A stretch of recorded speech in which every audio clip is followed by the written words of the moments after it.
नमस्कार दोस्तों, बहुत बहुत स्वागत है आप सभी का। आज की बड़ी खबरें, मुख्य समाचार आपके लिए लेकर आए हैं। जी हां, इस एक वीडियो में जानेंगे हर ताजा लेटेस्ट अपडेट। इन खबरों में जानेंगे सीजीआई डीवाई चंद्रचूड़ का बड़ा बयान निकल के आया है। 2024 के आम चुनाव के प्रथम चरण के मतदान से पहले सीजीआई का यह बयान काफी महत्वपूर्ण माना जा रहा है। पूरी खबर आगे विस्तार से। दूसरी तरफ राहुल गांधी बोले, केंद्र में सरकार बनी तो देखने को मिलेंगे कई अहम बदलाव। क्या कुछ कहा है राहुल गांधी ने, आगे जानते हैं। तो दूसरी तरफ अगर आप लोग भी राहुल गांधी के साथ हैं तो जरूर लाइक कीजिएगा वीडियो को, कमेंट बॉक्स में जरूर लिखिएगा बी सपोर्ट राहुल।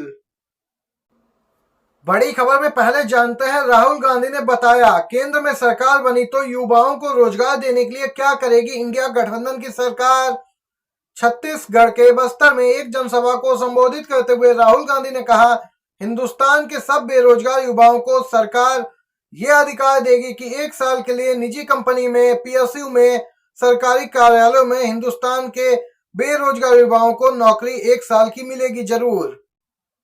इसके साथ ही राहुल गांधी ने कहा कि केंद्र में जो 30 लाख पद खाली पड़े हैं, मोदी सरकार जिन्हें भरने को राजी नहीं है, इंडिया गठबंधन की सरकार बनते ही पहला आदेश यही आएगा कि इन 30 लाख पदों को जल्द से जल्द भरा जाए। सीजीआई डीवाई चंद्रचूड़ के बड़े बयान सामने निकल के आ रहे हैं। बोले हैं, जिनके पास संसाधन है वे न्याय का कर रहे हैं दुरुपयोग। जी हां, यह हमारी सबसे बड़ी चुनौती है। सीजीआई का बयान ऐसे समय निकल के आया है जब देश में लोकसभा चुनाव होने वाले हैं। प्रथम चरण के मतदान में कुछ ही दिन शेष हैं। मुख्य न्यायाधीश जस्टिस डीवाई चंद्रचूड़ ने कहा कि हम रोज देखते हैं कि जिनके पास संसाधन है, पैसा है, वे न्याय का दुरुपयोग कर रहे हैं। एक जज के नाते यह हमारी सबसे बड़ी चुनौती है। मुझे लगता है कि आर्टिफिशियल इंटेलिजेंस लोगों के बीच एक गैप बना सकती है। आपको बताते चलें, सीजीआई का बयान महत्वपूर्ण इसलिए भी माना जा रहा है, देखा जा सकता है कि जिनके पास पैसा होता है वह आसानी से यहाँ पे जमानत पा जाते हैं, उनके लिए न्याय तक पहुंचना आसान रहता है। यहाँ तक कि वह कानूनों का अपने लिए मनचाहा इस्तेमाल भी करते हैं, जिसे सीजीआई ने दुरुपयोग की संज्ञा दी है। आप लोग देख सकते हैं सीजीआई डीवाई चंद्रचूड़ का बयान बहुत ही अहम है। अगर आप भी सीजीआई की बातों से सहमत हैं और वीडियो लाइक नहीं किया है तो एक लाइक जरूर कीजिएगा। अगली खबर की ओर बढ़ते हैं।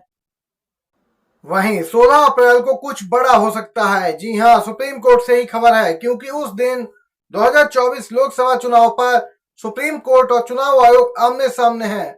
लेकिन यहाँ पे कुछ भी समझ नहीं आता, चुनाव आयोग किसको बचा रहा है। वह किस लिए नहीं चाहता कि वोटिंग के बाद देश की जनता को वीवीपैट की पर्ची मिले और जनता उसको चेक करके बैलेट बॉक्स में डाल सके, जैसा कि सारा विपक्ष और देश की जनता भी चाहती है। यह मामला सुप्रीम कोर्ट पहुंचा था।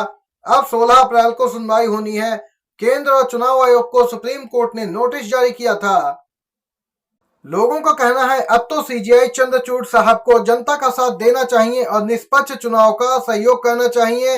हैशटैग यहाँ पे दोस्तों चुनाव आयोग सीजीआई डीवाई चंद्रचूड़ भी ट्रेंड करा रहे हैं लोग। ये ताजा लेटेस्ट अपडेट निकल के आई है। वीवीपैट की मांग वाली याचिका पर सुनवाई होनी है। इस बार राजपूत समाज काफी आक्रोशित है बीजेपी से। जी हां, ये एक रिपोर्ट पे आधारित बात कह रहे हैं। आप सभी को बताते चलें, इससे पहले पश्चिमी यूपी से खबर निकल के आई थी, जहां पर राजपूत समाज के लोगों ने पंचायतें की और वहां पे उन्होंने कस्में और यहाँ पे वादे भी किए। वहीं दोस्तों अब अपडेट आ रही है कि राजस्थान में गांव-गांव में शपथ ली जा रही है। राजपूत समाज ने शपथ ले ली है, बीजेपी को वोट नहीं करेंगे, कमल का फूल हमारी भूल, कमल का फूल हमारी भूल, इस प्रकार के नारे भी लगाए गए। आप सभी को बताते चलें, राजपूत समाज बीजेपी का पूरे मन से यहाँ पे साथ देता आया, लेकिन बीजेपी ने यहाँ पे लगातार वादा खिलाफी की, जिससे कि राजपूत समाज के लोग भड़क गए और उन्होंने कहा कि रघुकुल रीत सदा चली आई, प्राण जाए पर बचा न जाए। इस प्रकार की बातें भी कही जा रही हैं। ये देख सकते हैं चौतरफा बीजेपी घिरती जा रही है, चाहे पश्चिमी उत्तर प्रदेश हो या फिर राजस्थान। फर्जी शिवसेना वाले प्रधानमंत्री मोदी के बयान पे मचा घमासान, उद्धव ठाकरे ने घेरा। जी हां, शिवसेना उद्धव बाला साहब ठाकरे के प्रमुख उद्धव ठाकरे ने पीएम मोदी की उस टिप्पणी को निशाने पर लिया और कहा कि हमारी शिवसेना फर्जी नहीं है, जैसे कि आपकी डिग्री फर्जी है। जी हां, पालघर लोकसभा क्षेत्र में एक जनसभा को संबोधित करते हुए ठाकरे ने यह दावा किया कि विपक्षी गठबंधन इंडिया इस बार 300 का आंकड़ा पार करके बीजेपी को हराने जा रहा है। प्रधानमंत्री मोदी ने महाराष्ट्र में इसी सप्ताह शुरुआत में एक रैली की थी और उस दौरान उद्धव ठाकरे की शिवसेना को फर्जी करार दिया था, जिस पर उद्धव ठाकरे ने निशाना साधा और कहा कि यह आपकी डिग्री नहीं है जिसे फर्जी कहा जाए। देख सकते हैं यहाँ पे मोदी जी, ये मेरी पार्टी है, आपकी डिग्री नहीं जो फर्जी होगी। उद्धव ठाकरे का ये बयान, अगर आप भी सहमत हैं उद्धव ठाकरे के इस बयान से तो एक लाइक वीडियो को जरूर कीजिएगा। अगली अपडेट आ रही है, एक ताजा लेटेस्ट अपडेट निकल के आ रही है। जी हाँ दोस्तों, आंध्र सीएम जगन मोहन रेड्डी के सर पर लगी है गंभीर चोट। रोड शो के दौरान हुआ पथराव। लोकसभा चुनाव और विधानसभा चुनाव को लेकर आंध्र प्रदेश में चुनाव प्रचार पूरे उफान पर है। इसी बीच विजयवाड़ा में बस यात्रा के जरिए सीएम जगन मोहन रेड्डी भी जमकर प्रचार कर रहे थे। इस रोड शो के दौरान ही सीएम पर कुछ लोगों ने पथराव किया, जिसके चलते उनके सिर पर चोट लग गई। बता दें, CM Jagan Mohan Reddy road show के दौरान जनता का अभिवादन कर रहे थे, उसी दौरान उन पर पथराव हुआ। इसके चलते उनकी बाईं भौं के ऊपर चोट लग गई और खून भी निकल आया। देख सकते हैं बाईं भौं के ऊपर चोट लगना यहाँ पे दोस्तों गंभीर बात है। बच गई है सीएम की आंख। और आपको बताते चलें, इसके चलते उनके साथ चल रहे डॉक्टरों ने तुरंत ही उनका प्राथमिक उपचार किया, लेकिन सीएम ने अपनी बस यात्रा जारी रखी। लोकसभा चुनाव को लेकर ताजा लेटेस्ट अपडेट, आरएसएस के गढ़ में कांग्रेस को है इस बार जीत की उम्मीद। जी हां दोस्तों, नितिन गडकरी को हराने के लिए पूरी हो गई तैयारी। Nagpur Lok Sabha seat high profile seat है। आरएसएस का गढ़ भी लोग यहीं पर स्थित है, नागपुर में।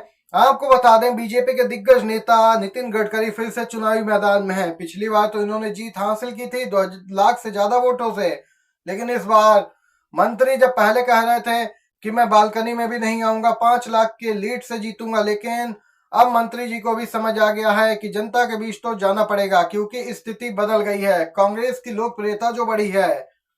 आपको बताते चलें, नितिन गडकरी को मोदी सरकार में सबसे अच्छे मंत्री के रूप में जाना जाता है। इनका प्रदर्शन भी शानदार रहा, जिसकी वजह से यह विपक्षी दलों में भी काफी लोकप्रिय हैं।